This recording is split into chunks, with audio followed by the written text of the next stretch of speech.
Dylan regrets 10 things he never really said out loud. Number 1. Leaving Suze in the snow. Dylan and Suze Rotolo defined young Greenwich Village love, until he left her behind. After their iconic photo on Jones Street, cracks formed fast. She was political, passionate, and deeply in love. He was changing. He vanished for stretches, tangled up in new women and ambition. Suze once said she felt like the invisible woman as he rose. He didn't break up, he just drifted. Years later, he'd call her the strongest woman I ever knew. But he never told her that when it mattered. Number 2. Abandoning the movement that made him. Dylan was the voice of the civil rights movement, until he wasn't. Songs like Blowin' in the Wind and The Times They Are A-Changin' turned him into a symbol. But by 1965 he'd grown sick of causes and walked away. At rallies he seemed distant, at Newport he went electric. Activists begged him to stay involved, but he shut the door. "I'm just a song and dance man," he shrugged. Deep down, he knew what his voice had meant, and he knew walking away left more than one movement betrayed. The hotel room with Suze. Dylan once locked himself in a hotel bathroom after a fight with Suze Rotolo. She was leaving for Italy, and he wasn't invited. They'd been arguing about politics, direction, independence. He sat on the cold floor behind the door for nearly an hour saying nothing. She waited, then left. Years later, he'd say, "I couldn't write for weeks." He never told her how scared he was of losing her, not because of who she was becoming, but because of who he wouldn't be without her. The songs changed after that, and some doors don't really open again. Number 3. Turning his back on Joan. Baez brought Dylan into the spotlight, and he thanked her by leaving her in the dark. On the 1966 European tour, she flew across the world expecting to sing, but Dylan didn't plan for her, didn't share the stage, and barely acknowledged her. She sang backup once or twice, then left heartbroken. He later called her an angel and admitted she was too good for him, but she never got that confession face to face. The damage was done in silence, and that silence still lingers. The missed phone call. There's a story people tell, that Dylan was supposed to call his father back the night before he died. He didn't. Maybe he got busy, maybe he didn't know what to say. Maybe he thought he'd do it in the morning. Whether or not the story is true almost doesn't matter, because it feels true. People believe it because they know that moment.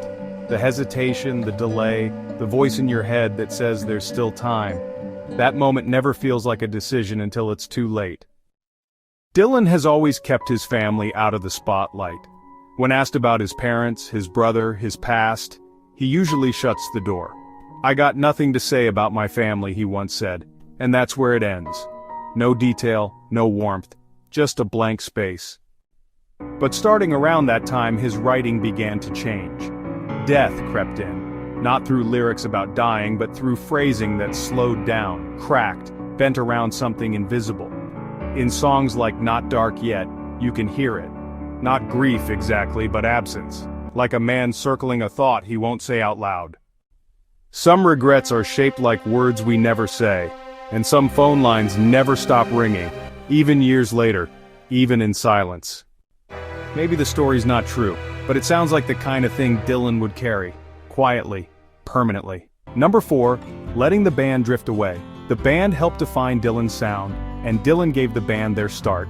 But after their years in Woodstock and the '74 tour, something shifted. He didn't show up for the last waltz in time for the big group finale. He distanced himself, pulled back, acted like they were just another backup group. Robbie Robertson said it best, "We were brothers and then we weren't." Dylan later spoke fondly of them, but the bond never fully repaired. The music lives on, the friendship didn't. Richard Manuel's death. When Richard Manuel from the band died in 1986, Dylan didn't say anything publicly. No tribute, no letter, just silence. They'd been through the storm together. Drugs, fame, the weight of expectations they never asked for. Richard's voice was the broken cry behind Dylan's most defiant years. His suicide hit everyone hard, but for Dylan it was something else. A mirror, a warning, a regret that came not from what he'd done, but from who he hadn't protected. He carried it in the liner notes in the long breaks between tours. Maybe still does. Number 5, wasting years he didn't get with his kids.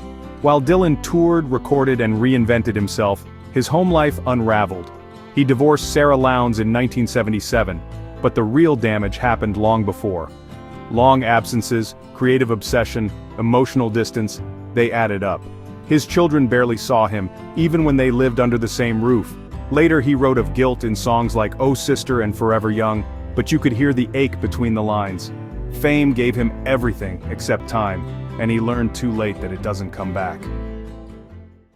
Number 6. Mocking protest just to sound cool. Dylan's lyric, "Don't follow leaders, watch the parking meters," became iconic. But it also stung the people who once saw him as a guide. By mocking protest culture, he detached himself from the very crowd that made him matter. He rolled his eyes at marches, backed away from messages. In interviews he played coy, too cool to commit. But the world needed Dylan the thinker, not just Dylan the poet. He may have meant to shed the label. Instead, he left a vacuum. The letter he didn't send. One of Dylan's early friends once said he wrote out long apology letters and never mailed them. Whole pages, handwritten in bursts of emotion, stuffed into guitar cases, notebooks, even Hotel Gideon Bibles. Number 7. Snubbing Odetta and his roots. Odetta was the spark that lit Dylan's folk fire. He once said hearing her was life-changing. But when she needed recognition, Dylan wasn't there. As his star rose, hers dimmed, and he never used his platform to lift her back up. At tribute concerts and award shows, her name was too often missing. He mentioned her only in passing interviews, always respectful but rarely visible. Odetta gave him voice and vision. He owed her a spotlight, and he let it stay dark. Number 8. The Victoria's Secret ad that haunts him. In 2004, millions were stunned to see Bob Dylan, the voice of counterculture, smoldering in a Victoria's Secret commercial. There he was, in black and white, trading verses with lingerie models to the backdrop of Love Sick. It was sleek, surreal, and totally off-brand. Dylan later said he admired the company's aesthetic, but longtime fans felt betrayed. Has he become what he once mocked? Critics asked. The backlash was swift, and even Dylan hinted later that it wasn't his finest moment. It didn't ruin him, but it left a lace-trimmed wrinkle in his legacy. Number 9. Writing off his faith too fast. Dylan's gospel years were passionate, focused, and full of purpose. But once the backlash hit, he quickly downplayed them. He shifted again. Back to blues, back to ambiguity. In interviews, he was vague about what he believed. He rarely played the gospel songs live after the 80s.